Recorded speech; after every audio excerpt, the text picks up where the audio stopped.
నెయ్యి అనేది కొంతమంది ఫ్యాట్ అంటారు, కొంతమంది నెయ్యిని పిల్లలకు పెట్టచ్చు అంటారా? పెట్టాలా, ఓకే, మంచిగా పెట్టాలా. బ్రెయిన్ టానిక్ అది. మీరు పెట్టకూడదు రైసు, గోధుమలు, కేకులు, రిఫైన్డ్ ఆయిల్, చక్కెర రోజు 2 స్పూన్లు పెట్టండి, చాలా మంచిది. నేను రోజు తింటా, నా కొలెస్ట్రాల్ అన్ని పర్ఫెక్ట్ ఉంది.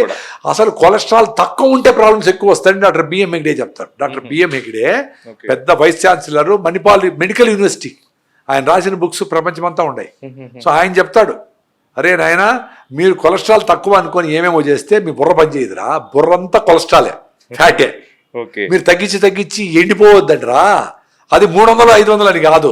మీరు రైస్ తింటే కొలెస్ట్రాల్ పెరుగుతా ఉంది, రైస్ తగ్గించే కొలెస్ట్రాల్ తగ్గుతా ఉంది, ఆరికలు తింటే తగ్గుతా ఉంది, జొన్న రొట్టె తింటే తగ్గుతా ఉంది. అది ఎంత ఉండాలి అంత ఉండాలా. 200 నుంచి 250 ఉంటే మంచిది. 150 170 అని దానికి యాంటీ కొలెస్ట్రాల్ డ్రగ్స్ తీసుకొని దాని సైడ్ ఎఫెక్ట్స్ అని ఇచ్చి ఏమిది కరెక్ట్ కాదు కదా. డాక్టర్లే చెప్తా ఉంటారు కదా, మంచి డాక్టర్లే కొంతమంది.